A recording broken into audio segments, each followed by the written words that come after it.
We're recording, so that's all good. We're I ready think to Chris go. should be joining us shortly, actually. He was here a moment ago. Okay. So, digital dentistry. I'm going to do a little poll before we start, just so we know about the audience, something which I added. And this is just to see how many people in the audience use what type of technology already. And the reason why I'm asking this is so that we can see how well to cater what we talk about. Because we've got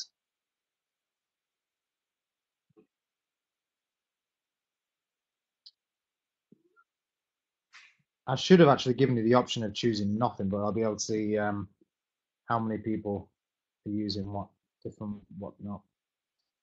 And you can probably see there I've picked a picture of the Programmill 1, and I'll be impressed if any of you there have the Programmill 1 yet. But it's an obvious milling machine. Everybody knows it.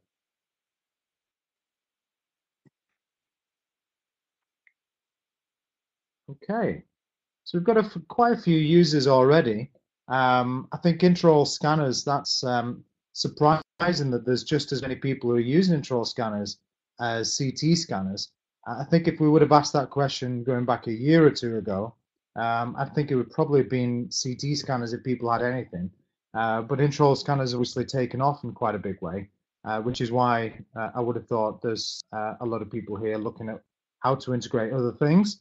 Am I right in saying that? Is that what you all are looking to integrate things from here on in?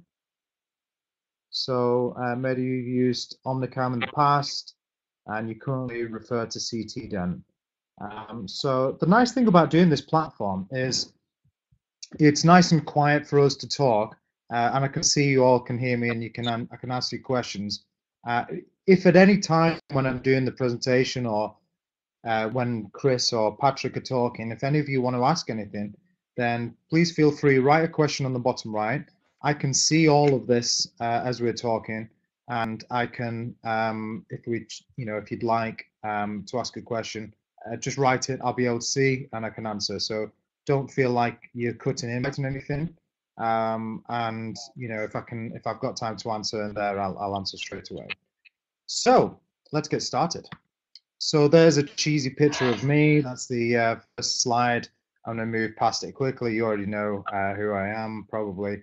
I'm like an STD all over Facebook at the minute, with popping up here, there, and everywhere. And that's my addiction is technology, and the problem I've always had is I've pretty much been an addict to it since I was a little kid, with always wanting a console and messing around and playing with things, making PCs and soldering bits and bobs to this, that, and the other, messing around with software. So when I got into things a few years ago, it was an easy jump for me because I'd already been using technology quite in depth on PCs back when there were modems, and that didn't run anything faster than 28 kilobytes a second. So I've pretty much been there as things have been evolving at the right time for my age, which has been good. But age has nothing really to do with it. I don't say that to reference age for any reason, because I've had associates, I've worked with people. There's Chris and Patrick, and we're all different ages, and we all use things in different ways. There are some people who are coming out of uni who I don't have a clue with technology, and I think the sad thing, and hopefully something which moving forward we're going to hopefully bring to the table with the IDDA side of things, be to help universities to integrate that into undergraduate learning, because realistically it's the way things are evolving anyway. But the course that we're doing is hopefully going to be a first stop in that. Is Chris here yet? Yeah. There you go. There we go. So I'm slightly different from Adam in that I've been involved in digital dentistry for probably 14 years. Is this echoing? No, it's okay. A little bit, but that's fine. Okay, apologies if it does. So I've got into CEREC 3 in 2004. I saw the advantages of digital dentistry from a very early stage. I also got involved with guided surgery with Nobel clinician back in 2005, 2006. And my experience slightly different in that I had a struggle in the beginning. We never had any help with regard to how we're going to utilize these technologies. It was basically there, and they said, this is what you can do with it. Try turning your speakers down a little bit. Yeah, it's getting a feedback, isn't it? Yeah. Let me just turn this down. Apologies, everyone.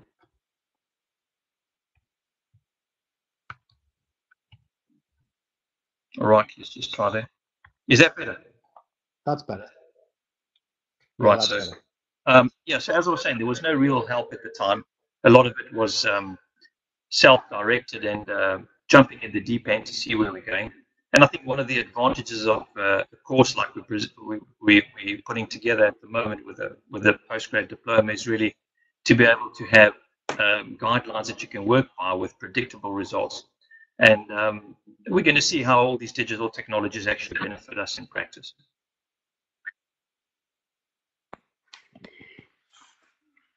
Yeah, I think that's really sums it up quite nicely. I had a very similar situation.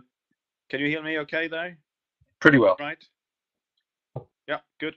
I ran a very busy practice, and about 5 years ago, so I decided to try and keep all the workflow in-house. We felt we were getting increasingly frustrated with the ability to get quick turnaround on lab works and things like that. So we decided to go down the route of getting a CBCT and own our workflow.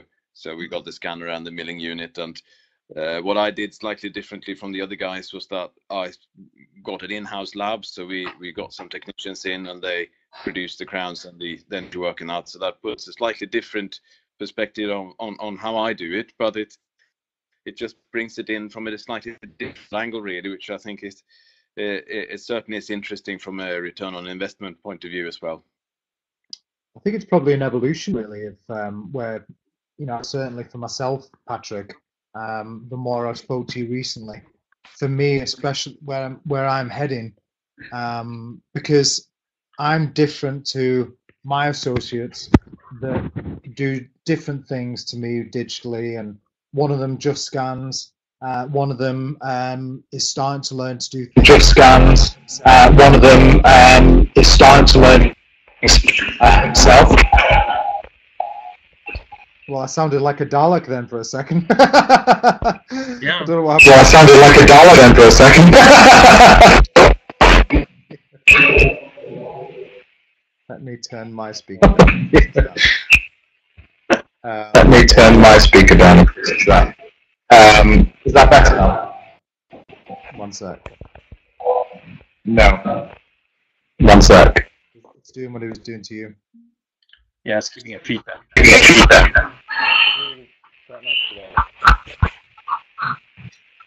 Try if you and Patrik turn off your microphones.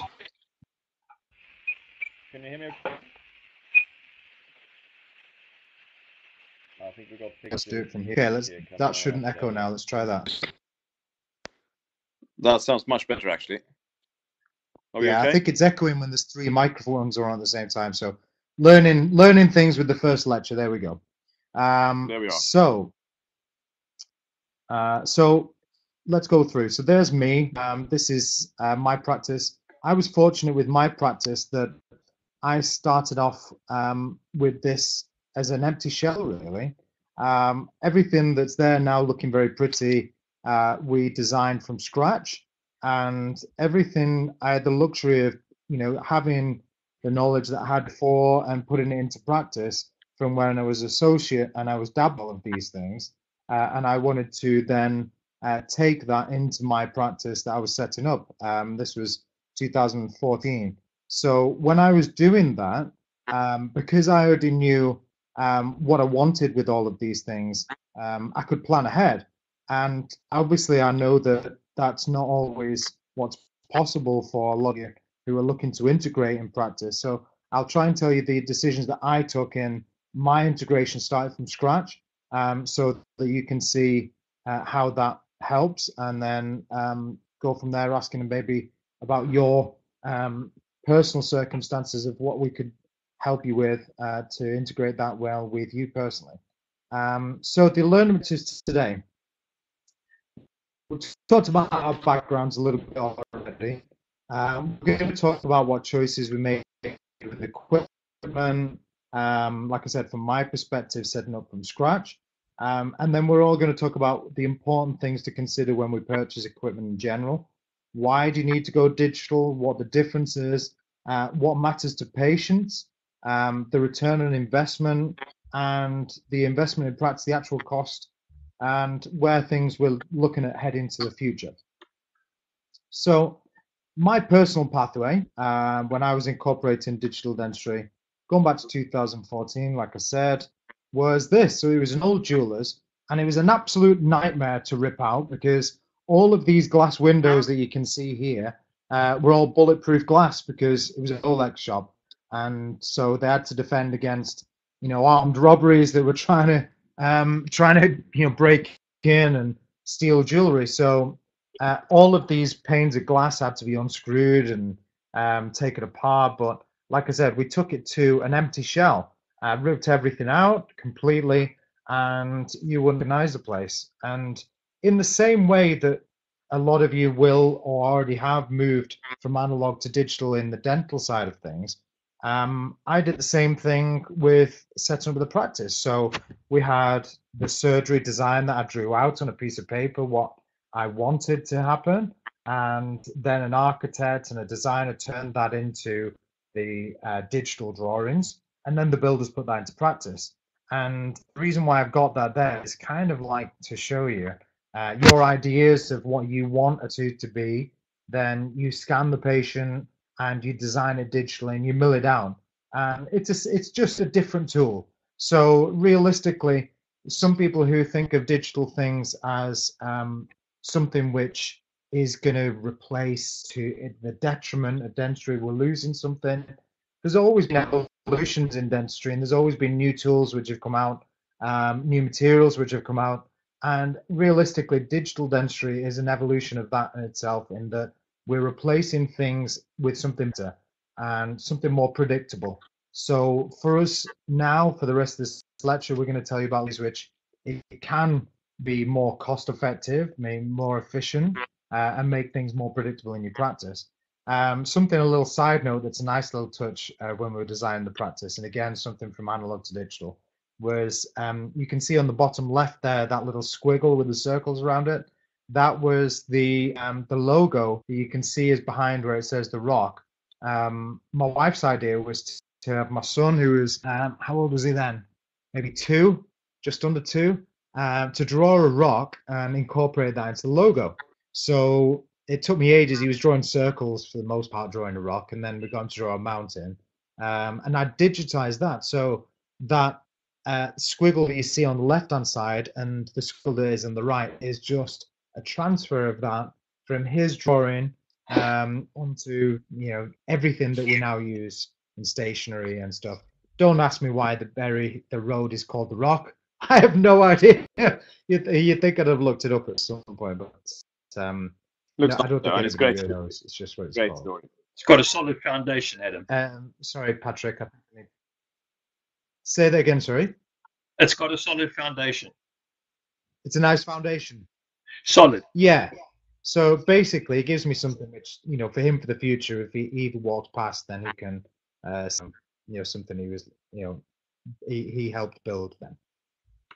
And that's it. That's where we ended up. So we have, the milling machines, and the most recent addition is the right-hand side. Things have moved on with the new equipment and chairs, with the aircon, and we've got so many different scanners, milling machines, and printers now. It's kind of scary, and the scary thing is more printers and milling machines and scanners and everything coming.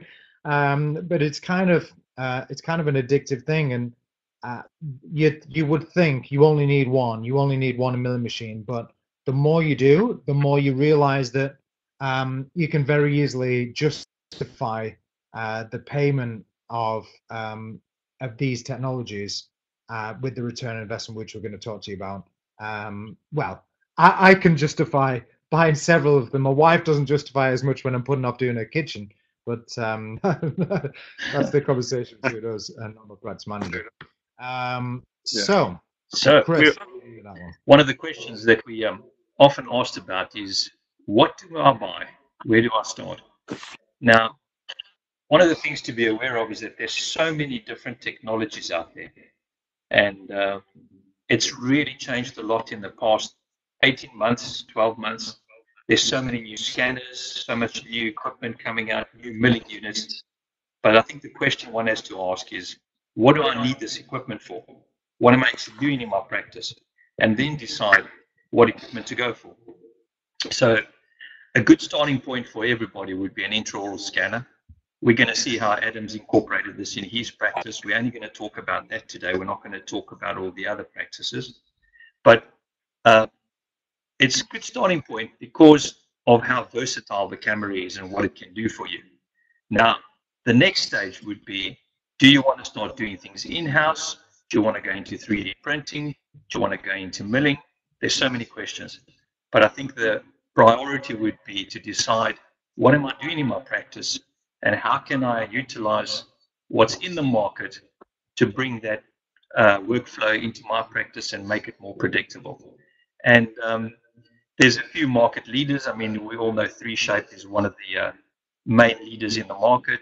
Ceric, Itero. There's Straumann's Arm as well, with their new scanners as well. I think, the point is to decide, are you doing implants? Are you doing orthodontics? Do I want it for everything? And that's where scanners come into their own, because in today's modern world, we've got open STL export, meaning that all the cameras are able to export in an international language for any laboratory to use. So should you decide not to do things on site, you can still communicate with your laboratory and continue to the next level. So Adam, do you want to just tell us what you've invested in and how you've brought this into your practice? Yeah. So my choices, these are the things that I bought when I first started off and the things that I've added since. So these are pretty much everything that we've got now. So the practice management software side, I went on the SOE Exact. There's plenty of different softwares. Realistically, with all of these things, I don't want to in any way, shape, or form come across as saying these are what you should buy. These were my choices that fitted me personally in my practice, but they might be totally different for you guys. And you might listen to these and justify things differently and decide that you then need to look at one of the other scanners because it fits you in practice better. The intraoral sensors, I've always used Carestream sensors. They always worked well for me. The Carestream sensors always seemed good resolution. They've never failed me yet, touch wood. I don't have any wood around me. It's inside the chair, maybe. But the CT scanner was the main one. The CT scanner, I looked at a lot of different CT scanners, and I'll talk to you about why I chose the Carestream in a minute. The Omnicam was the first one that I'd used. I'd used other intraoral scanners before that. I had to play around with the blue cam for a while and things like that. But realistically, things changed for me with the Omnicam simply because I wanted to fully replace what I was doing with the lab. I've been let down by a couple of different labs, and that's not to say that all labs are terrible. They're not. Some excellent labs. Some of the lab technicians that we know now with the things that we do are amazing. But realistically, for us, for me at the time when the surgery was starting off, it was very unpredictable, and I wanted to control it and do everything myself. And so, because of my background, everything worked well with me doing that. Some people it doesn't work for, like I said, and you might want a lab to do everything with you sending the scan. So that's why I had the Ceric MCXL when we first started. And then it changed from there. We got another milling machine in time. And I've got more software than that. There's the Ceric InLab, Mesh Mixer, we've got Extracad, and 3Shape implant planning software. I mostly use SMOP. It might change in the future with 3Shape getting better. And when I get fully accustomed to that, I tried to dabble a little bit with a few others, going back in 2012 and that sort of thing. But realistically, for me, the simplicity of SMOP and the predictability of not having problems meant that that's always a no-brainer. You get what you pay for with that side of things. And 3D prints aside again, Formlabs, but the things have changed with those. And the thing with all of these, like I said, this is just a list of the things that I got, and things are totally different even now than they were a year ago, let alone a few years ago when I made these choices. So you might look at things, especially if you came at the Digital Dentistry show or the IDDA conference that we're doing in November, where we're going to have an exhibition, that sort of thing, where you go and see these things, and you might prefer something totally different, and that's fair enough. Yeah, so, I think that's Patrick, a very valid point, because you were talking about software of excellence earlier, and one of the very first investments I did in my practice was a software package in 1998, and I spent 25K buying a DOS-based system, which lasted 2 years. So that was a bad investment. And then I went over to SOE, and Windows-based became versatile, and this is the reason why Adam says it's important to attend conferences so that you can actually work with the different equipment and get a feel for what you're going to be investing in.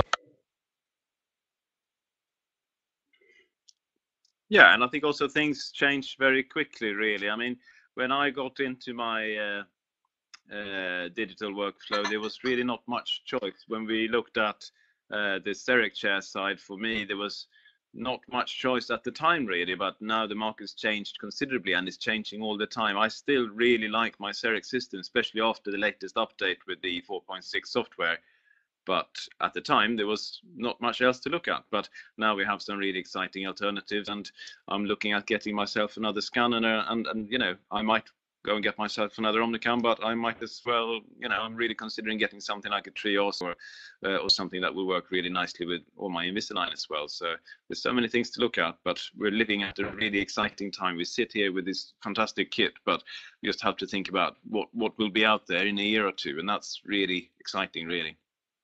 I think before we go forward as well, for example, for those of you that are in the DDA WhatsApp group today, you saw there was a chap, I can't remember his name, who it was, who has had a CEREC for best part of a year now, and he'd only milled about 30, 40 restoration single units in that time. And I don't say that to be critical, but I think that's really part of the problem with this technology. If you don't have the right support, the right backing from the manufacturer and also the people you bought it from, to use it to its full extent, then you're not going to get the return on investment that you spend a lot of money on. So all of these things, this workflow in this slide, you have to try and engage yourself. And if you don't know, once you've got the hardware, then learn. There's plenty of support there now with what we're doing with the DDA, with Facebook forums, whether it's ours or not. There's some way of helping you to make the most of it, and it is this workflow that you can aim towards, where you go from the consultation to the consent, guided surgery, digital and intraoral scanner, everything. Potentially do it all in the same day, which is in a predictable manner. So it helps. Why did I make these choices? So, like I said, I was associate for 10 years. I'd referred, like someone was writing before, I'd referred things for 10 years. And I've just noticed someone said that my audio is very choppy. Is it still choppy now?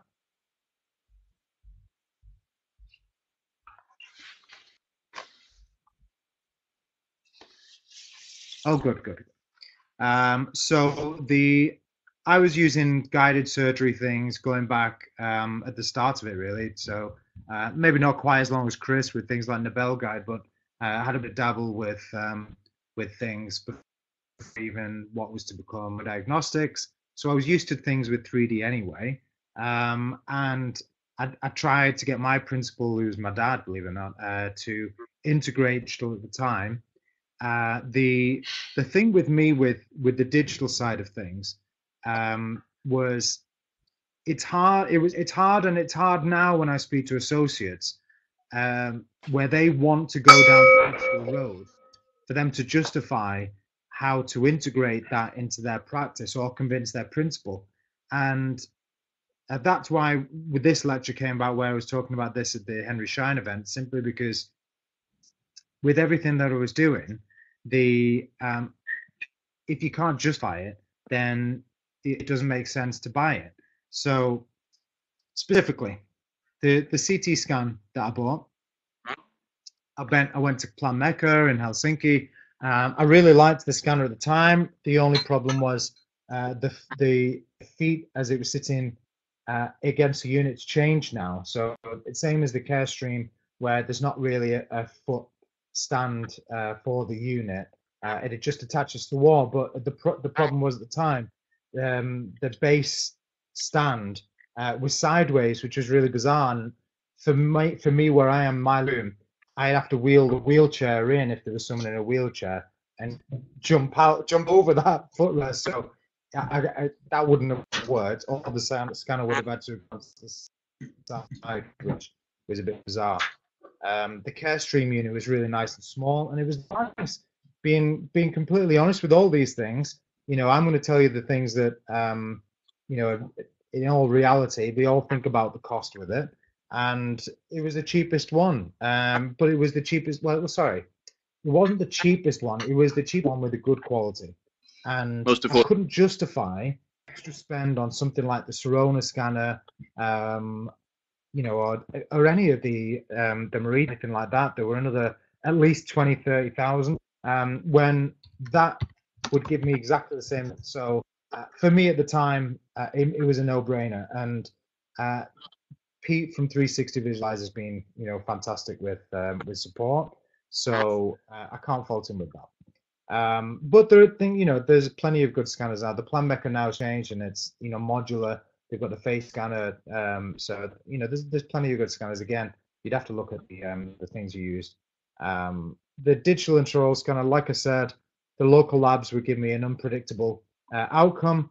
The demo of the Omnicam that I'd had was a no-brainer, and I ended up eventually having a 3-shape scanner for the other associates. And like this is 6 months ago, so we've easy cracked 2,000 mils now, which is crazy. But the more you have, the more you use it, the more you're confident in it, and the more you end up using it anyway. So it becomes like anything. Chris always says it's school fees. The beginning part is the learning curve of how to use something that you've never used before. But once you brought it into your practice, it's something which patients love, the intraoral scanner side of things. And it will be something that you will utilize. Quintus, our good friend, I think he's joined us on the group today, but he's milled with Iseric over 10,000 restorations. And it's a bigger practice, so they're obviously utilizing the technology to its full potential, and that's someone you can talk to about your return on investment as well. I think it's really nice as a practice owner also to see that your associates start board. I started off being very keen on my milling and doing all my crowns myself and keeping it all in-house, but now that's up and running in a really good fluid way. It's lovely. The associates now are waking up to it as well, and they are more and more keen as well, and they keep asking for another scanner and more equipment like this, and that's just excellent as a practice owner to see that they are coming on board, and obviously they do have a lot of support in-house, but for me it's just good if they use the kit. It makes it more efficient, and they use my lab and they get really quick turnaround, and the patients absolutely love it. So that's another layer where you get return on your investment, even though that wasn't actually part of the plan in the first place. That was just to keep me happy. And realistically, exactly like you're saying, Patrick, when I was first looking at it, I was thinking of these advantages, but I was mostly thinking about how much I was going to save with milling my own crown compared to the spend in the lab, so that I would save the cost of the spend on the finance of the scanner and the milling machine. And it was a lad who was before Paul. I can see now he's here. Hello, Paul. So Paul took over the job of the lad in the Northwest who was looking after me with the Omnicam side of things. But when they came did the demo, a lot of these were very obvious. So, digital models, it exists on a hard drive. It's real time, and if they make an error with the scan, I could zip that little bit out, go back and rescan it. The gagging thing's incredible. That you'd be amazed at how much of a difference that makes, especially anterior teeth, where you could just flash it over the teeth a little bit. You've not touched anything. You've not set off the gad reflex. What a big difference. And things have progressed to an STL format. Things are different now when, a few years ago when I was buying the equipment, and Paul, you'll have to forgive me, your predecessor, he thought that I was going to be able to export STL to use to SMOP at the time. And that was one of the things that I was really keen on. And I thought I have to be able to export STL. And this is a few years ago, way before Sirona released the STL thing. And I don't think he really knew, to be honest with you. I think he probably just said yes because maybe he thought he did. I don't know. But I found a way around it, like I do. But thankfully now that's opened up, and the CEREC has an open STL function with the license, the same as they're all going now. And the open STL means that everything's open. You can use what you like the most.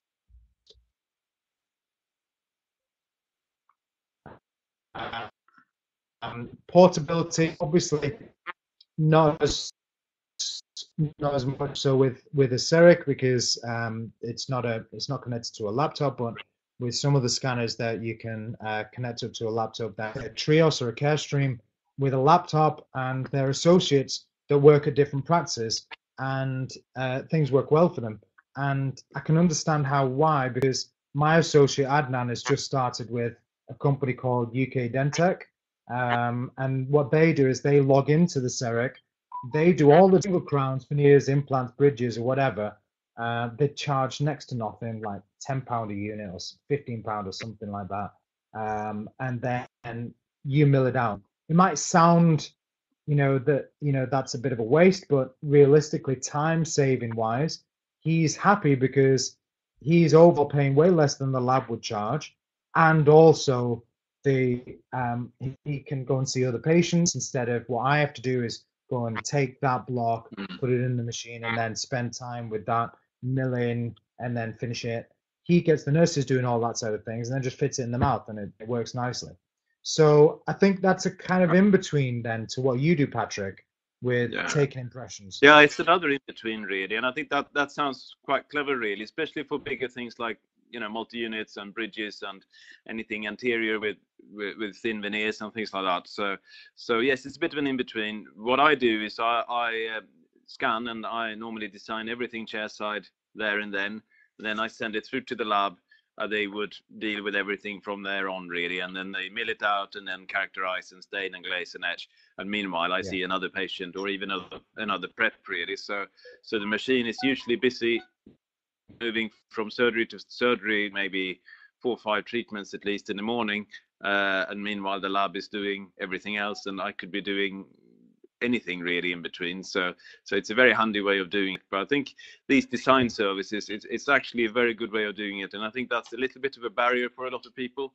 I know some of my associates, they started off, they were less keen to do the bigger designs, so they really got used to it now because it's a very quick learning curve with CEREC, but it can be a bit of a barrier, and particularly if you're on your own, it can be a bit intimidating. So I think that's an excellent service that Adnan's got there really, if he doesn't want to come and bother someone else. So Rick's just asked there, Patrik, out of interest, when the labs were letting you down, was that when we were using traditional impressions, and did it get the same problems with sending scans? Yes, For well, I me, can answer that, as really. soon as would I had say the there's scanner, I yes didn't and no sense on the that. lab anymore, so I don't know. But Yeah. No, for the I think time, that there's two things I would say with that, really. I can't answer that one, Rick, unfortunately. I would say there's, Particularly, could have been my impression, Sydney. yeah, sorry, Rick. Yeah, Who no, I knows? think there's two things. I think there's two things really. First of all, when I started scanning, if I sent it to a traditional lab and let them do the milling from the scan, I found that it was quite convenient. It's time saving, part that it has to be shipped after all, but it's obviously easy to just scan and send. Just that you lose the control really. And also the labs tended to charge you less than if you sent an impression, because obviously they don't have to cost anything up. So yeah, Exactly. the lab I used to use for doing my Emacs would work out cheaper if I just had a scan and let them send me the crown a couple of days later, and also the quicker turnaround compared to impressions. The only big disadvantage with the scans is that it's a different technique to learn for dealing with the soft tissue. You have to move it out of the way somehow, or compress it somehow in certain cases. So not everything can be kept supragingival, even if I like to try and keep it supragingival. But I think most of the time the labs were very happy with the scanned impressions, and also kept the prices down on that, even not as much as making it in-house, but compared to a conventional impression. Oh, yeah, I agree with all that, Patrick, definitely. So yeah, so my milling machines choice when I picked things, like I've just talked about, I won't stay on this slide for it. It was the Seric Omnicam. I still do pretty much everything on that. I even prefer to design on the AC cam sometimes rather than the big lab unit. I've got the lab room that I've got now, if any of you ever seen it, is I've got everything on there from InLab and Exocad and things like that. The only reason why I don't spend more time on there is just purely the time I need to spend in learning the same as anyone, learning to make the most of that software. And realistically, now I know the Seric AC, the Seric workflow well. Then it's nice and quick and simple and easy. But I'm sure the same with the Trios, the same with the new Exocad. With the new Exocad chair side. They're all going to be muchness at some point anyway.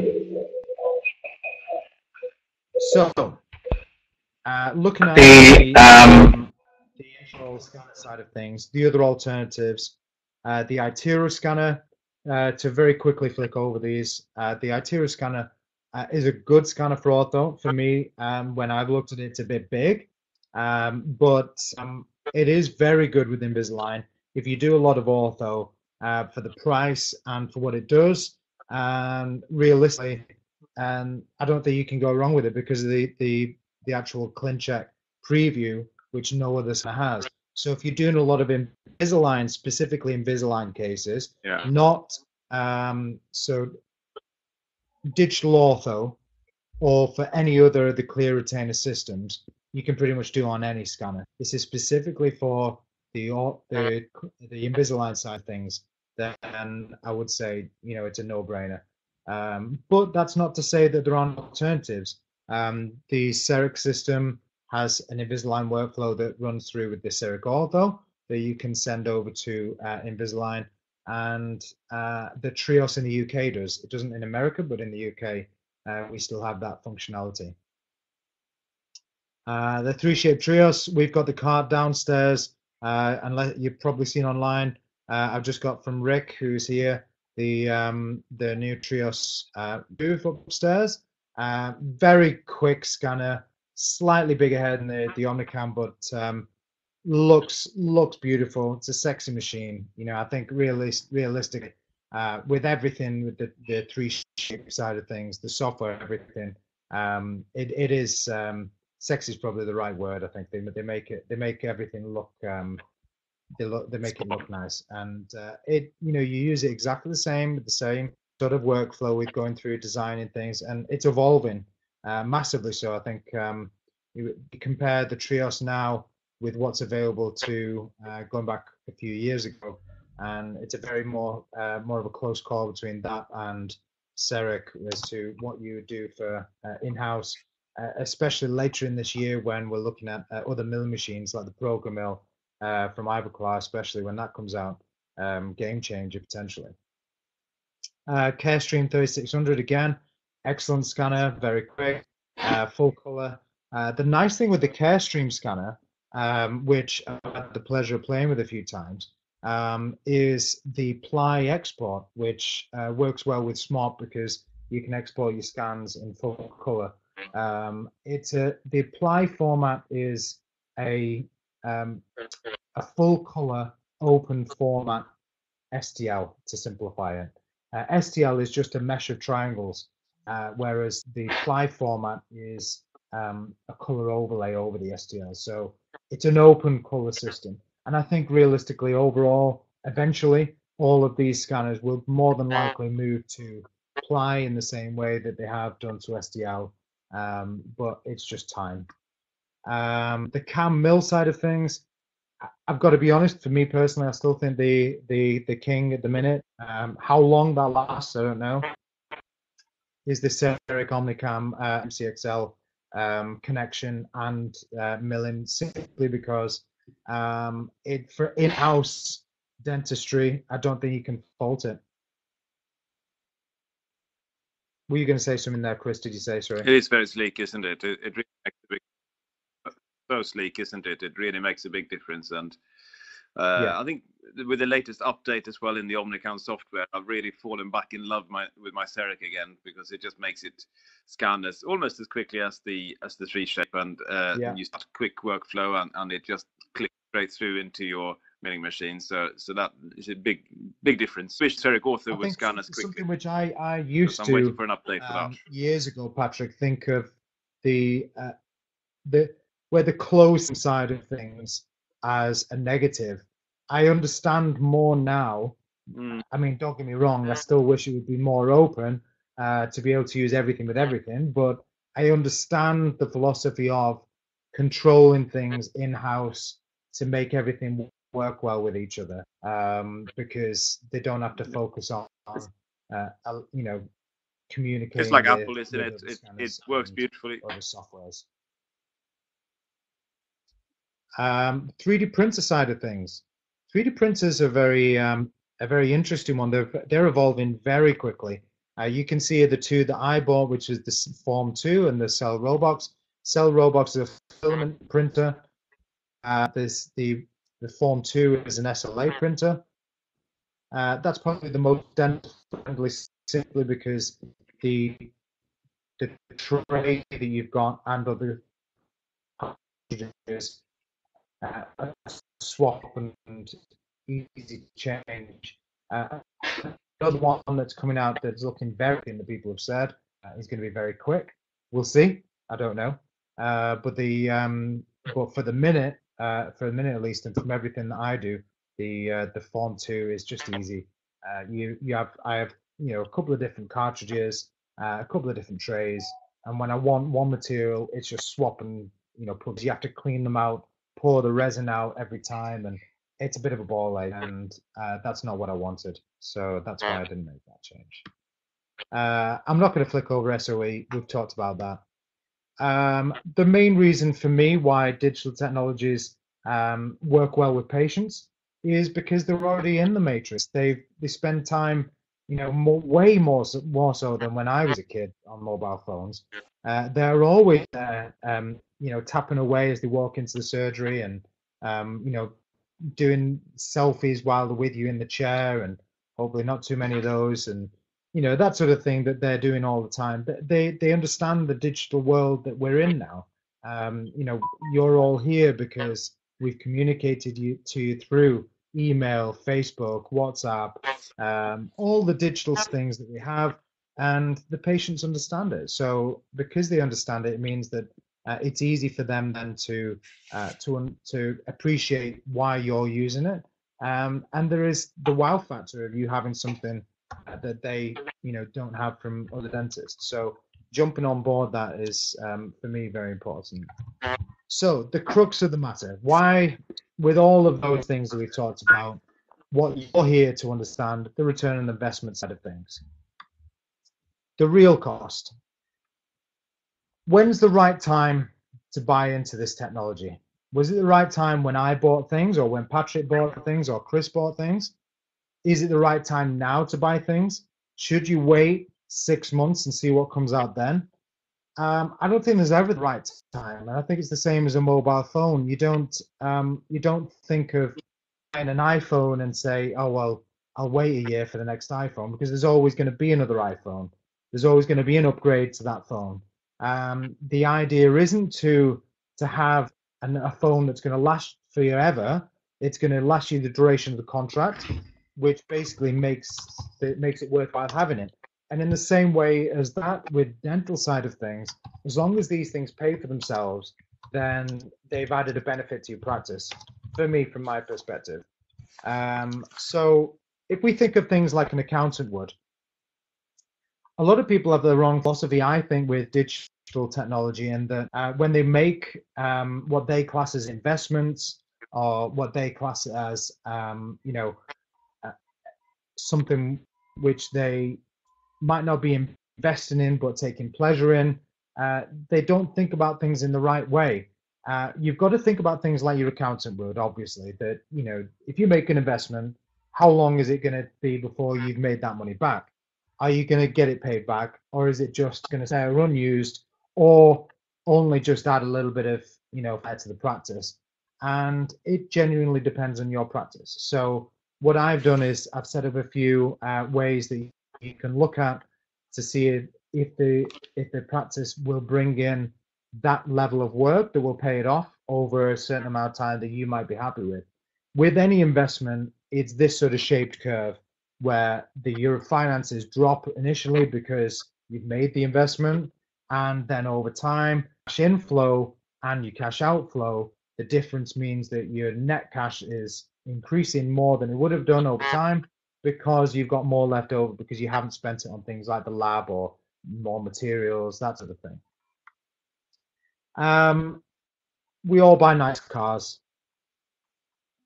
As a dentist, different people spend the money in different ways. Some of you might not be that bothered, and some people are more bothered. And we all know, like Nilesh and people with beautiful Ferraris, but realistically, a lot of those, they are expenses. Unless they are something special which is going to increase in value. When you buy a car, it's an expense. It always loses value. And for all that a digital investment will lose you capital because it will reduce in value, it is an investment because that money that you spend on that equipment will provide you an income, or increase your income, or will provide you with more profit by the spend, and therefore it's gaining value to your practice, and so it's not an expense for me. It's an investment. But a lot of people don't think of it that. They think of it as a practice expense, and it's the wrong way to think about it. There are, some ways. Some people will say, spending things on something that aren't necessary, but one of the main things that we're working with a couple of people at the minute with my dentist and a couple of other places with their integration of digital technologies in dental practices, and we deal with it all the time with support to people, mentor them, and young people on the WhatsApp group and Facebook. And realistically, more and more people, look at the survey we had at the beginning, more and more people have these technologies. And if you don't invest in the technology, there will become a point where you're kind of left behind because everybody else has it. It was okay for me a couple of years ago, 3 years ago, where I was the only one, in my area that had these technologies. But there's a point where everybody else has it, and we all play to our own strengths. There'll be other people that are doing incredible things. But that's not to say that you should look at it and avoid it. It is something which is always going to be obsolete. It's always going to be a new one. So, like I said, with the iPhone, personally, I wouldn't think of things on that front. A return on investment. it isn't just a financial reward that provides, income to practice, like I say, or less expense. The return on investment could be in the form of other attributable factors that affect your practice in its way it runs, the way its efficiency is, or how predictable your general run of the practice is. If something as simple as the lab restorations that Rick was asking a question of before, if we use the digital technologies to the best of our abilities, and the lab uses their side of things to the best of their ability, or we made them in-house, things are going to be more predictable. There's going to be less remakes. The patients are going to be happier. They're going to tell their friends about things. They're going to go down the street and say, wow, I had this experience. I'm very happy. That's going to bring in more patients, happier patients, better reviews. That's going to bring in more patients. And so that value side of things, that return on investment, you can't really quantify. And so when I'm going to give you a few tables later on, for me personally, that's not including any of the other secondary factors in return on investment. Is that frozen for everybody or just for Rodrigo? I think it's all good here. Cool. Right. I think it's a very important point you're making there, really, because you don't necessarily. Oh, sorry, Chris, were you on there? Carry on, Patrick. Same thing we're going to say. I was just saying it's an important point. We're probably saying the same thing. When I got my CBCT, for instance, I never thought I would get any money back on that at all, really. I was planning to get return on investment on my chairside milling through convenience and reduced cost, but the CBCT felt like a luxury item. But it's actually turned out to be a really, really nice piece of kit, and especially with us doing more and more implants now, because I used to have to send away to London to get CBCTs taken, and patients' uptake and case acceptance has just gone through the roof, really, since we had the CBCT in-house, and I started getting referrals from other practitioners as well, sending me work, and that wasn't really part of the initial plan, so it adds value in many ways, really. I think the diagnostic value you get from these technologies is really priceless. It helps you make better choices and better decisions about your own treatments. And the consent process is so much more sound because the patient's involved in that journey. Exactly. And someone was just writing there that Ross was saying CT is awesome to reduce objections to treatment. One of the things I talk about on like the SMOB course and things is patient consent. I mean, you can't, or even just conversion from giving them a quote to then having that person going forward with treatment. If you can show their mouth or their bone and show the treatment that we're going to be giving them, the implant, where it's going to be going, why they need a bone graft, and then explain to them what the guide does and show them all in 3D. Just the same way as everybody says a picture paints 1,000 words. How many words is a 3D picture going to give you? So, for those patients, that's put into their heads an understandable format that they can take away and they can understand way better than I was giving them a 7-page plan, a 7-page consent format, documents of this, that, and the other, that they're just going to flick over. If they might not even refer consent for everybody, and it means that you've given them the best possible treatment that you can by helping them to understand what's coming. You've documented by even doing the plan and explain to them to show them what's going to come, so nobody can criticize you and saying that these things weren't explained. And plus, because the patient understands these things, because you've taken time out to explain to them, more often than not, they then book in to have that treatment done. So my conversion rates for having everything digital are way higher than before I went digital.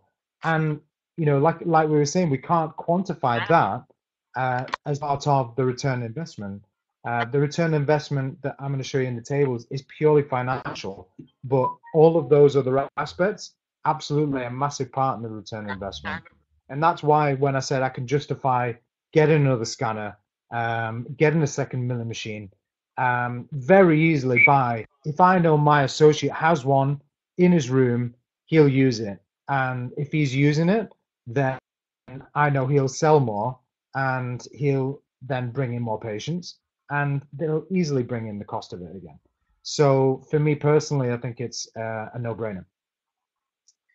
So looking at CT scans, just like you were saying there, Russ, return on investment of CT scans, the way I've set these up, these tables, these are basically looking at what I would spend in-house with that equipment versus what I was spending before I bought the equipment, or what I would have to spend to, or what I would have to do rather, to equal that spend for that equipment.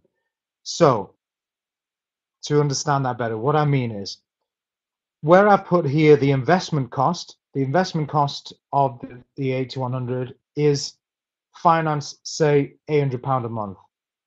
For me, over 5 years, if I do 4 CTs, 8 OBGs, 2 models, and 1 CD per month, then that over the 5 years would cost me 81,000 by just simply looking at the cost that I was spending before, and I probably do more than that now.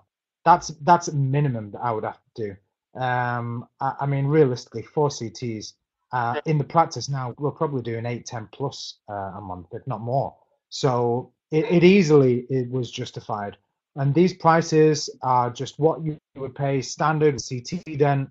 It might be more, it might be less, and you'd have to use that with that sort of layout to look at your practices, what you spend, with how much you use, and see if that sort of thing. But over 5 years, very, very easily, I've recouped that cost, no problem. 3D printer, easy return on investment, 18 months.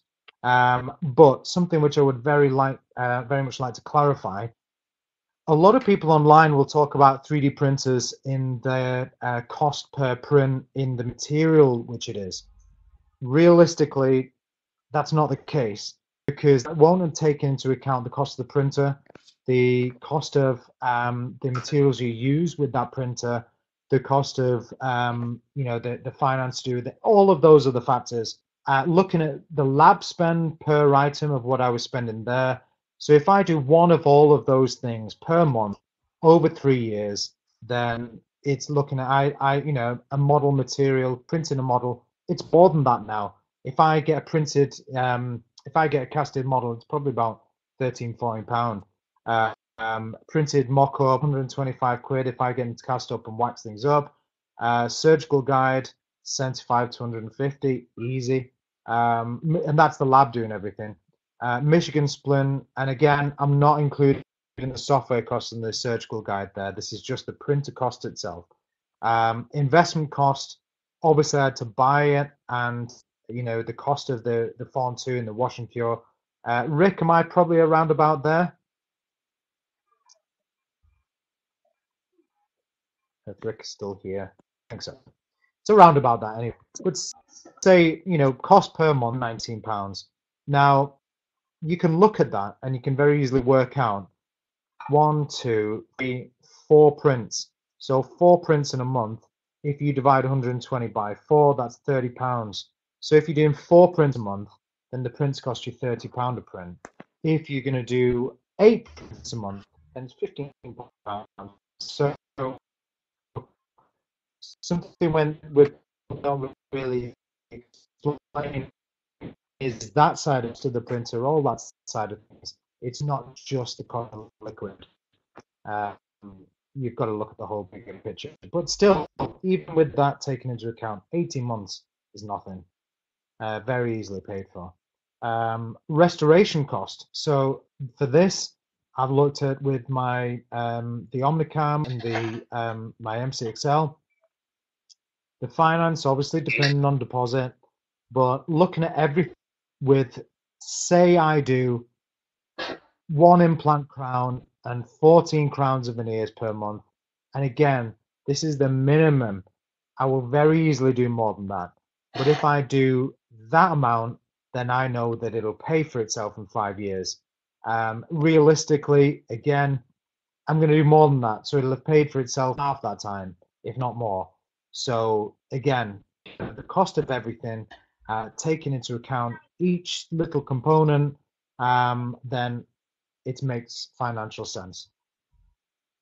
I It's think not you all end up about doing more and more with the technologies you invest in. You know, so if you're buying the printer and you're thinking, I just want to use it for guides, you might start using it for night guards, you might start using it for implant models. From, you know, you can convert your skull model into a printable format for doing your grafts. If you're doing implants, models. So suddenly there's so many more applications for your printer than what you originally set out to use it. Absolutely. I think critical to all of this, and hopefully, from speaking to the Planmeca guys, even they said, last weekend when I was in Mikeshan's Sam and Sunny course, the Planmeca guys again, they've said, and I know Rick and I don't know if Paul, they'll probably say, but I think everybody in the corporate side and their support side, they've had to improve things over the last few years. It wasn't what it is now, going back a few years ago.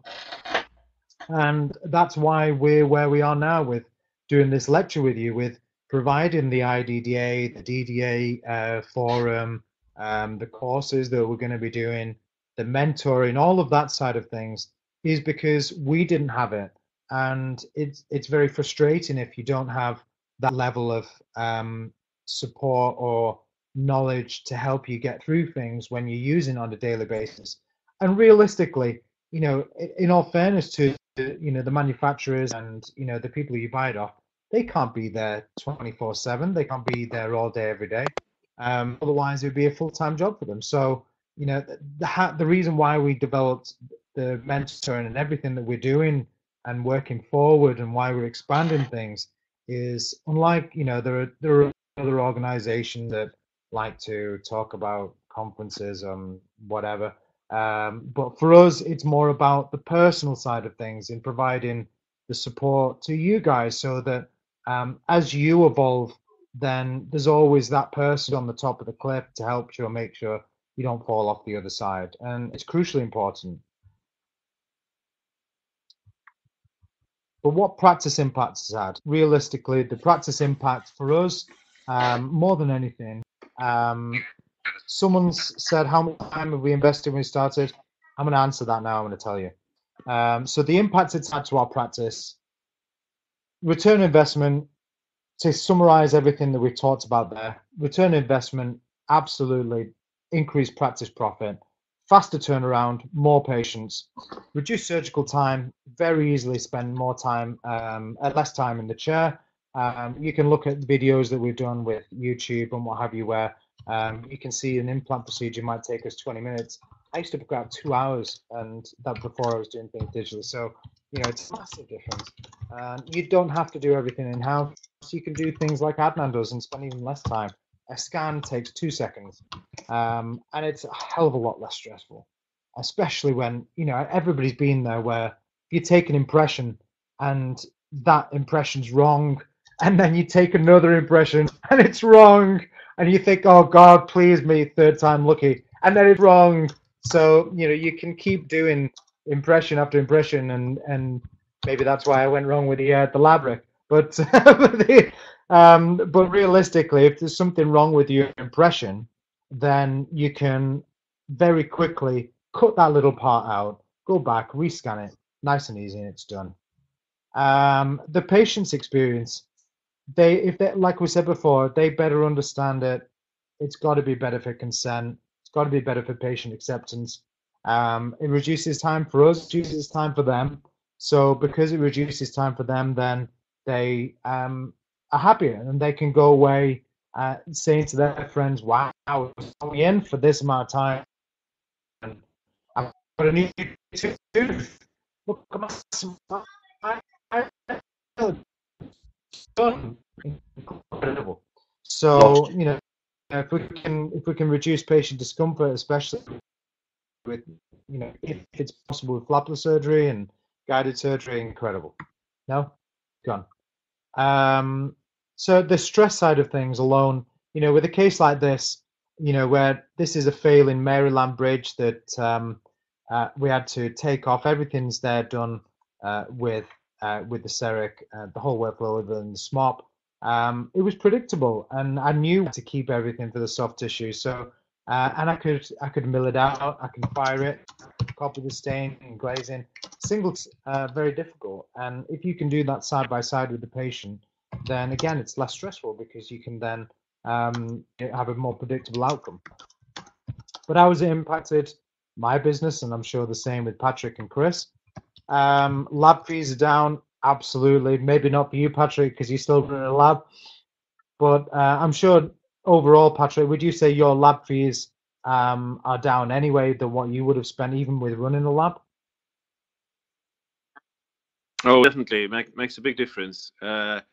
I would say just the fact that it sort of keeps my technicians busy is enough, really, because it means they can do other things as well. But because I have them there now, they make all my crown and bridge, but they also do all my dentures and my chromes and all my lab work for things like study models and SX splints and things like that. And because I have them there, they might as well. And yes, they maybe make 5 crowns a day for me, but because they're also there, they can do everything else. But in reality, the cost for a crown has just gone down to the cost of the block. The machine is getting paid for, and then you have the overheads of the salaries for technicians, and I mean that's a different story maybe because that's getting more and more expensive, but it just means that they can do all the other things as well, really. So definitely. Yeah, it depends how you want to run the practice. And you don't have to do any of those. You could just literally save the cost. It's a very efficient way of doing it. The impression materials. Something which I'd said to my associate, one of the reasons that I can justify the scanner in his room was simply because the impression materials that we worked out just for Adnan to run for his room alone. I wasn't using anything. This is before Jack came to work with us. So for us, we worked out how much was being spent on trays, fix, putty, alginates, or every little bit and bob with waxes and all those sorts of things, and it varied month to month from anywhere from £3 or £4 up to about £700. So for me to save hundreds of pounds a month just on impression materials alone, then that doesn't take into account any of the other factors. Again, like I said, it was a no-brainer. Someone was saying there was a question, didn't answer. Yeah, there is a learning curve. There is always a learning curve with any new technology or any tool that you pick up. Don't think of the digital side of things as anything other than a tool. It is just a new tool. It's the same as having an apex locator that you'll buy. So realistically, you go through phases, and anybody in digital dentistry will have faced this same curve or will be somewhere along it. I think I'm probably after the second drop, hopefully, where I'm getting better with things. I wouldn't say I did it yet. Sometimes things aren't quite what I was planning. I wouldn't want to be cocky and say it's perfect all the time. But you do go through the phase. You at first you feel overwhelmed, but then you start to get better at it by playing with it, and then you get a few things that just hit you and break, and you just go, oh no, and wonder whether you've made the right decision. But then you understand why you had those problems, and once you've had those problems and learned from them, then you get a lot better very quickly. But then you have a few more problems, and then you start to have that self-doubt period where you wonder, whether it's you that's making the problem. And that's when you get the support, you speak to people, and that's where we are with making sure we pick you up from that second drop to bring you back up and make sure that you don't have any more problems. Realistically, it is just a learning curve. Like Chris says, it's school fees. Yeah.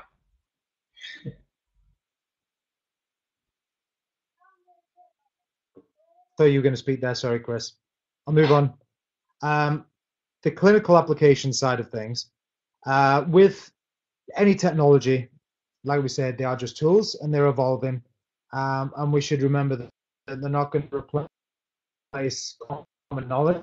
They're not going to replace everything that you've learned at university or any other course that you've ever done. But what they are going to do is help you put into practice things that you have learned better. So one of the ways, and I'm on my third brand now that I'm trying at the minute from Optident, but not Optident, but oh god, what's the bloody name of them? Anyway, but those new loops I'm better with, but I've always had problems with them because they always end up giving me headaches. I can't wear them. Regardless, when I'm doing scans, I can zoom in on those preps and I can see where the margins are. I can see if I've made any errors, and that massively helps if you can improve your prep, if you can improve your diagnosis by scanning and seeing things, then you'll improve your dentistry and you can put things into practice that you didn't think you were capable of. And your dentistry evolves, I think. Yeah, you become a lot more critical about your clinical work because of the more information you suddenly have. Suddenly you're seeing your margins clearer. You have an opportunity to see before you've gone to the stage of taking an impression, whether it's digital or analog. You can actually see where the reduction needs to be. For example, a crown, checking the margins, and suddenly your dentistry becomes better too. Absolutely. I think one of the ways which things are going to move on, a good example is Sirona now expanding to have an STL license because of demand. Something which I'm hoping that everything will talk to everything eventually, because a good example is this slide. I don't know how old everybody is here, but I don't know how much everybody remembers these things. But these giant memory sticks I had in my first Sony camcorder, point and shoot camera, were massive. And they were tiny little memory chips, 128 meg. And if it wasn't for the fact that things became open, then we wouldn't have SD cards and mini SD cards. We wouldn't have micro SD cards that we have now. Everybody uses micro SD cards. And look, they're in Samsung phones, everything. And the micro SD cards, this one here in this picture is 1 terabyte. I think there's one now that's about 4 terabytes, something ridiculous. So you can't imagine how they've evolved things to fit all of that information on such a tiny thing, smaller than your little fingernail. But that's the competition in the market by having things open. Because it's open, everybody can focus on their product, and because they're focusing on their product, they're not focusing on the memory stick side of things, and the memory stick can evolve on its own, and it becomes another market for people who produce memory sticks to evolve. So I think eventually, hopefully, exactly, cameras with discs. I had a mini disc camera. Well, actually, I had a VHS camcorder, which was massive when I was about 16. But I'm not going to carry on to you how old actually I am without the Botox. Who knows? But yeah, so limitations. Typically, the main limits for me at the minute, moving forward, milling versus printing. Milling's a subtractive process. We're reducing a block to a crown or a bridge, and by doing that, it's a wasteful process. It's fraught with error because we have problems with burrs, we have problems with restoration breaking as it's being milled, fine margins, that sort of thing. But if we move everything eventually to a printing process, once the speed pick up, once the materials are there that will take it, then I think that will be the next step with us. But we don't know how long that is, and that's not to say because of that you should wait and get a milling machine. It's going to be realistically years away, but that's the main limitation now. Intraoral scanners, the main limitations with those for me, and I think from other people who we've spoken to, where margins are, if it's subgingival, bleeding, soft tissues especially, you have to think about these things. The way they work is they're taking little pictures with different technologies that pick up the surface anatomy, and then the computer stitches those little pictures together. And if the surface is more rough, then it can stitch those images together better. If it's less rough, it's a very smooth surface, then it won't be able to stitch together very well. And that's why we get the errors with the dental surface that we get. It'll change if we get kind of that we'll be able to pick up soft tissues better. And the rumor is they're working on ultrasound stuff. Maybe, who knows? That would be a change. Do I remember floppy disk drives? Yeah, obviously. So last thing, we'll go over some examples. Multiple restorations. These are just a few little things. You all see the things we talk about online all the time, so I won't labor the point. This is more for the people who aren't in the right group. So this sort of case where single anterior unit, and we can match in the color, striations, all the little blues and textures and what have you.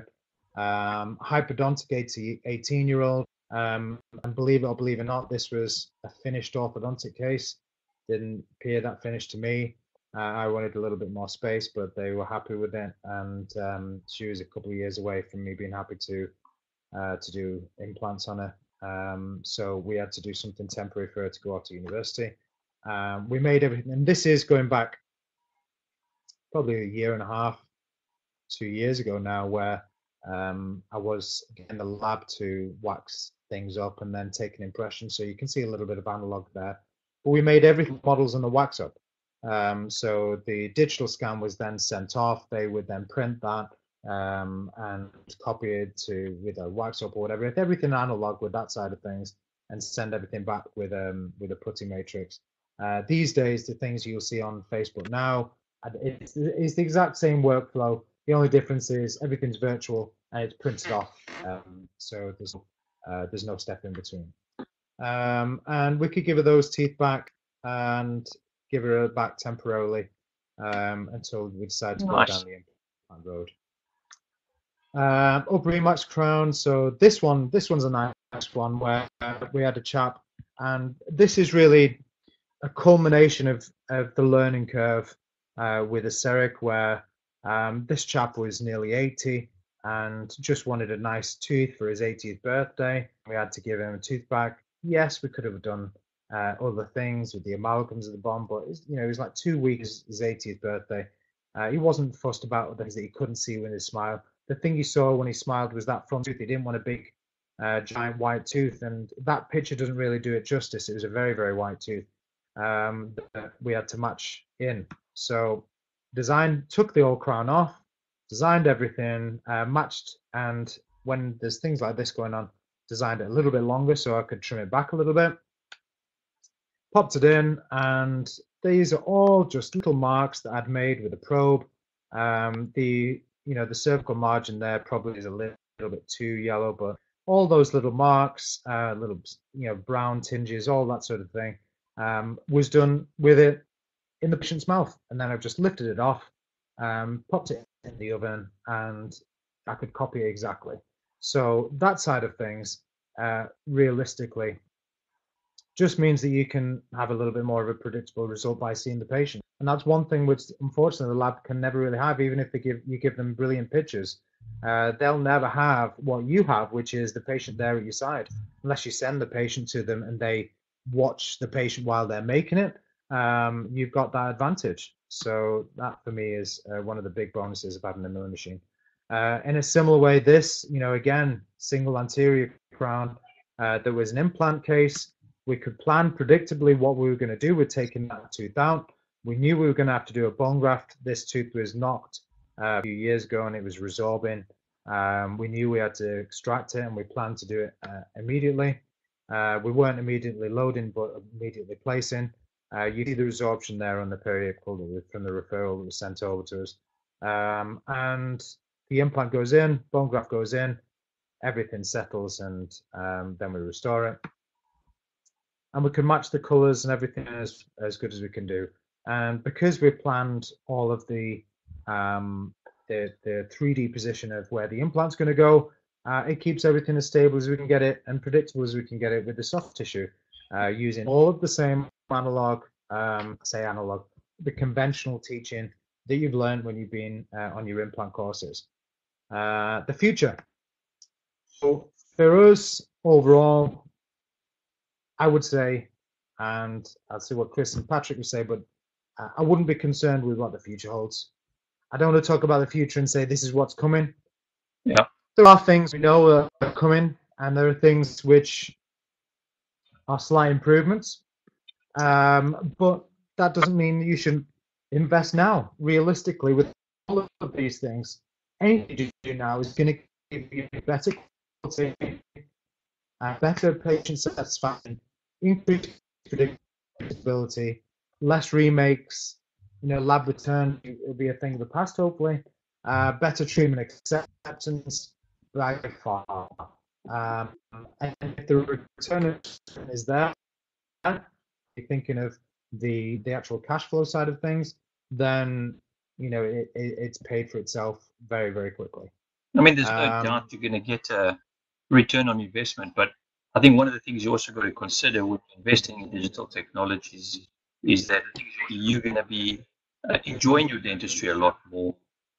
You're going to be involved in the modern side of dentistry, and you're going to be telling yourself, I love what I do every day.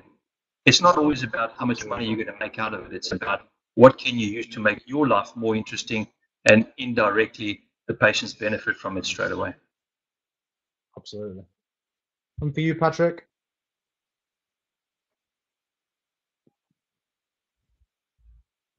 You agree? Could you hear that? Yeah. I don't think you can hear me very well. I'll move on. So in conclusion, say that again, I lost Patrick. the last bit a little bit. I just think we should be looking at the conclusions now. Like you said, it's overall, I think return on investment should be, for most practices, fairly straightforward. And I think it's about making it more enjoyable and more predictable, and also providing a better service, better consent. That's what's important to me. I know, Chris, you've looked at that as well. And Adam, if you want to wrap it up, that'd be great, I think. Yeah. I think, conclusion, realistically, exactly like you were saying there, Patrick, we talked about the return on investment side of things. The return on investment side is just one part of it. The other part of it is the actual patient side of things, that if you can offer your knowledge in the best way possible to treat the patient in the best way possible, then, you're using the best tools. For me in this litigious age that you're in, surely all of these tools are going to help us on that front and to provide the best quality care for the patient. And there's plenty of different software and hardwares on the market. It'll appeal to different clinicians in different ways. Someone's asking here, do we have any advice for us? We recently bought an NHS orthodontic general practice and looking to convert to digital. We're not sure which digital intraoral scanner to go for. I think realistically, if you're using things on the NHS side of things and the ortho side of things, a good person to speak to would probably be Anoop Mani. And Anoop's, everybody knows him from the IAS lab side of things. You do a lot of things with ortho as well, Patrick. I guess more than likely the treatments. Yeah, Rodrigo's talking about there. What type of treatments if you're going to be offering more private treatments, more Invisalign side of things, then what we said before, an iTero scanner or a CEREC scanner that has, or Trios even, that has that workflow, especially iTero, the CliniCheck, might make perfect sense to you. If you're not doing any of that side of things and you wanted to learn how to place brackets digitally, to do all of your tooth movement digitally, all that side of things, then Yeah, I think what I would probably say, I do use I would say a myself. 3Shape scanner. Because Okay. the 3Shape ortho software, a lot of the labs which you see who do a lot of the clear retainers will use the 3Shape software anyway to produce the aligners. But it genuinely depends on your practice, really. Like, yeah, Ross has put there the iTero simulation integration, absolutely. But if you're just taking scans to make models or casts, then you might not want to do any of the things about it. It might just simply be about which scanner you prefer to use and store models with, and then it might be a choice between the Carestream or the iTero or any, it could be any which you prefer to use in your hands then. So it genuinely depends on you. I know when people ask, I always say it depends on you and your practice, and I really don't mean it to be in an awkward answer, but it depends on what you are doing in your specific practice, really, Rohan. What is it you're looking at doing? I think a good thing to consider as well is if you're going to do Invisalign, then obviously keep to a procedure that's accepted by Invisalign. But otherwise, a lot of us are moving away from a lot of Invisalign work and finding that we can do clear aligners a lot more efficiently and a lot more cheap with the other main contenders. And then I would really consider using a considerably cheaper scanner. So something like the iTero or the 3Shape are really good, but even Carestream scanner, it's a really nice package, really. And I do use my Omnicam all the time on my NHS work as well, because I've got it, so I might as well. But if you're purely looking at using it for NHS work, then it would make sense to try and keep the cost down as much as possible, really, and still retain the quality from a useful system. It doesn't have any subscription. It's a Yeah, cheaper scanner, but still a very good scanner, exactly. and an accurate scanner. I think it would be a good option. Yeah. So if you need advice, this is the where we're going to talk about the course and what have you. So if you need advice with all of this, then that's where we come in. So the reason why we set up the course is because a lot of you, like you are here now, listening to us. We set up the Digital Dental Academy going back a year and a half ago to provide the answers that you're asking. We've got the WhatsApp group, the Facebook group, where there's always someone in the world who's always available to answer the question that you're looking for, pretty much instantly, really. And that's evolved ourselves over the last year and a half. We're doing this to be providing the IDDA, the international side for dentists worldwide, like Rodrigo here, and things like the mentor network that we're doing, the PG certificate and diploma, which is now evolved to being able to be progressed to the masters. A few of you I can see here have already signed up for the course, so hello to those of you who've signed up. We've got a load of here. We're going to go into a lot of detail, and we're going to be giving you a lot of information, but hopefully in a fun format, but some ways that you're going to be expanding everything that you do in practice. It's not just going to be like this lecture where it's mostly be me talking. It's going to be lectures where all three of us are taking turns with covering pretty much everything from from the basics. We've got the PG certificate where we're covering everything with foundation knowledge, so understand the science behind the technology, and hopefully, not boring front, but to make you understand why the machines, the technology does what it does, the science behind it, so that you understand why we need that to do what it does. And we're going to go over what's available so you can make an informed decision if you're at the beginning of that journey when you're purchasing the equipment, and you're going to understand what you need to look at. But that's not to say that the course is for people who are just starting out. We've set it up so that we're covering everything, as much detail as we can think of, really. And it's not just us three. We're going to be having speakers coming in from around the world that are going to be giving you lectures on this, that, and the other to do with the different modules that we have. For every module, there's going to be a different learning experiences with lectures and, with the hands-on, that side of things, with reading material that we've got ready for you. A lot of the things, there will be ways in which it's going to be better to have hands-on. So things like being with us to do the digital smile design, play with scanners.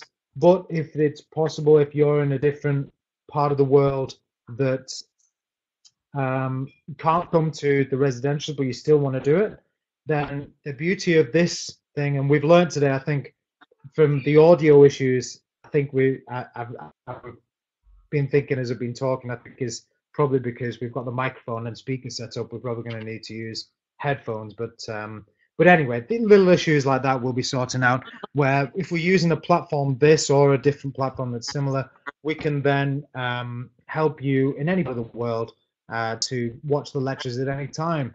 And the nice thing about that is we're going to have all of these lectures accredited with level 7 status, so that the lectures you can watch, you can join the course in September when we start it, you can join it in January, in December, catch up the lectures that you've missed.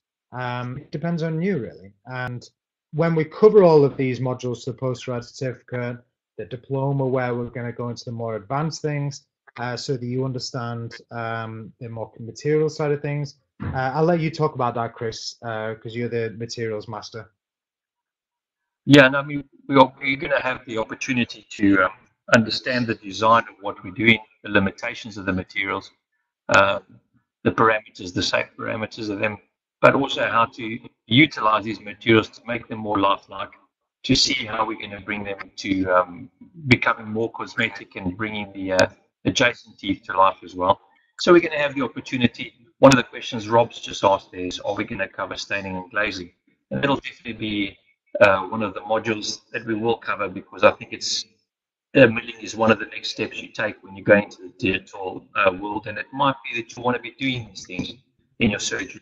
Doesn't mean you're going to be doing full arches. Some of us do, but a situation where you're doing 1 or 2 crowns and you don't want to send it to the lab, you don't want to temporize the patient, you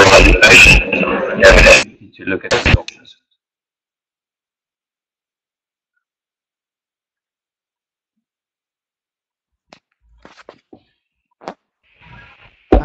And we're going to summarize off with once we're happy with your level of learning from everything that we're going to cover.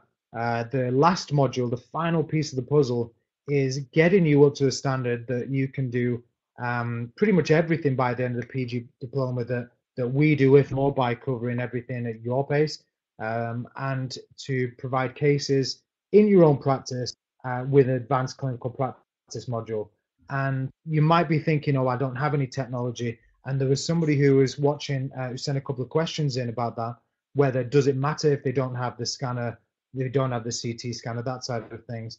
No, it doesn't, because the good thing with the contacts that we have worldwide now is there will be someone somewhere worldwide with the manufacturers that we will be able to connect you with, who will give you, for those cases that you've been preparing for, a scanner to be able to scan, so you can design the cases, you can provide that clinical practice project using your knowledge and put it into practice, basically, which is important, because then you reflect on your learning. You don't just it isn't just a cover-all. You've listened to the lectures and you've paid your fee and you get a certificate. It's got to be about the actual physical hands-on side of things as well.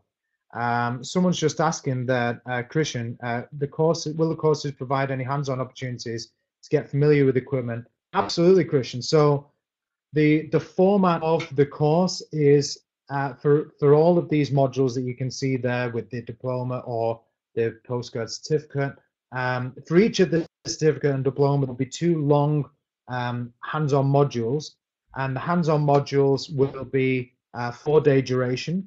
And we're going to cover a load of different things in those 4 days with the hands-on aspects of everything, with companies that are going to come in, demo the scanners to you, not to sell them to you, but to let you play with them, use them with the planning that you've got. So say, for example, CAD design software side of things, what we'll do is we'll set you up so that in advance of the residential, you'll have had someone, if you don't have a scanner, come round to let you scan a patient you've got in mind that you will then have an STL of, or that patient case that we'll be able to work on with the Smile design hands-on, with the CAD design hands-on, or we'll be giving you cases that we've selected and prepared to work on, similar to you would if you were going to CEREC learning, but across the board, not just on one specific scanner or module.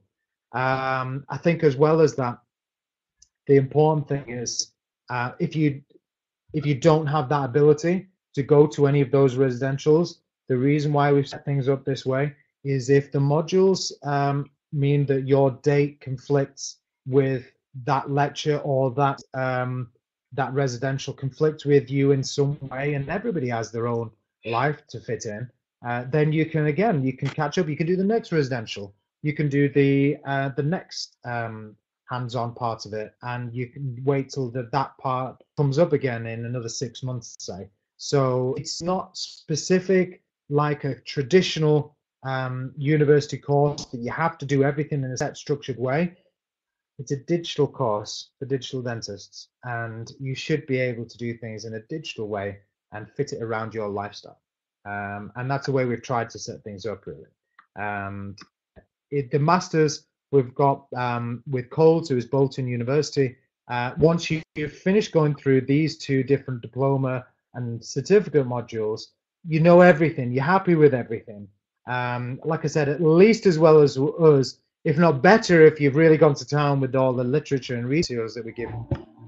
So then that's when you write your own dissertation on a topic that you're happy with, and their new facilities that they've got all sorts of digital things being integrated in London. But again, you don't have to do it there. You can do things remotely where you write your own dissertation in whatever fashion that you like in a digital module, that then you can further the research of all this. And one of the nice things and why we wanted to get it to this point, the masters really isn't for us. We don't have any financial side of things with the master's side.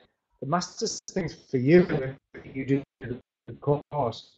So that once you understand everything, then you can put into practice and learn from and reflect on and by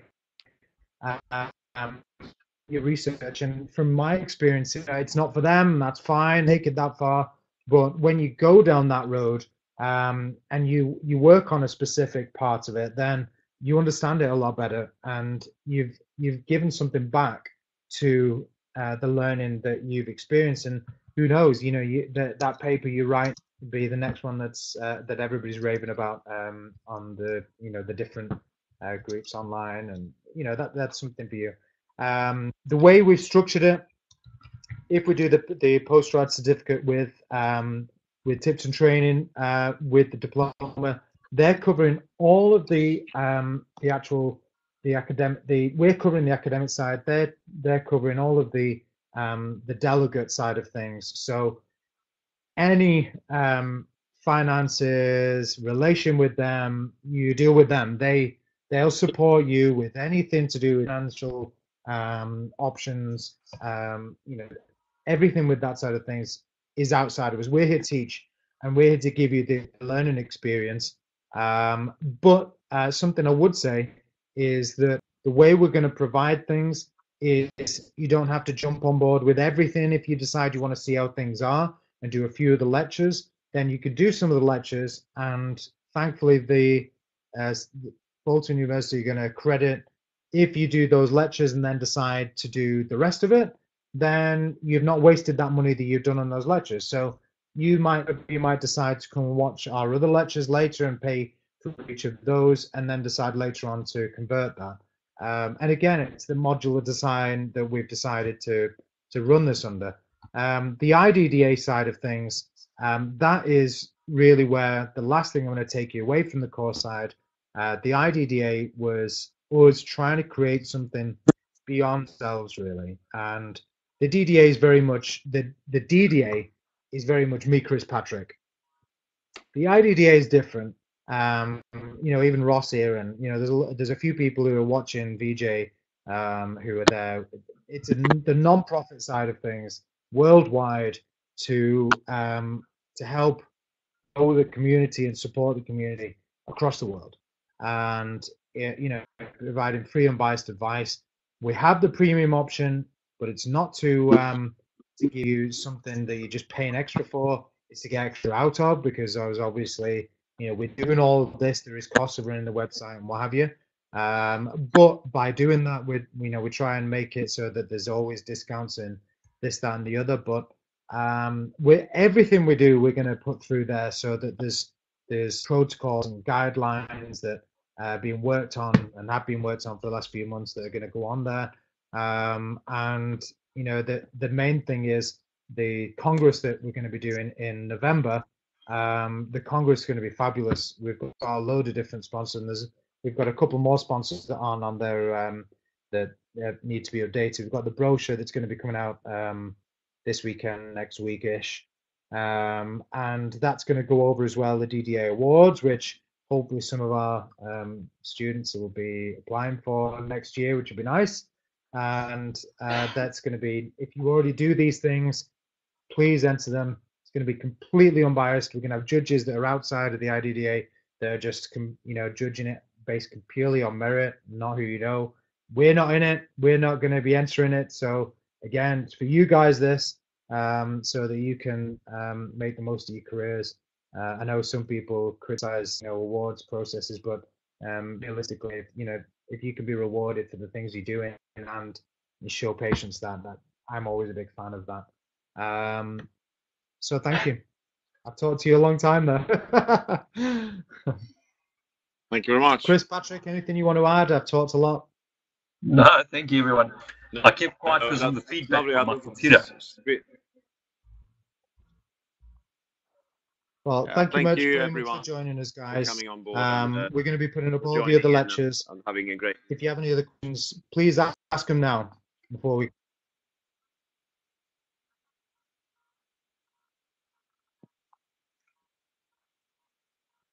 You're welcome. Gracias. Yes, thanks, guys. Okay. Okay, we'll go. Have a good evening, everyone. Okay, thanks Have a very good much. evening, everyone. Have a good week. See you later.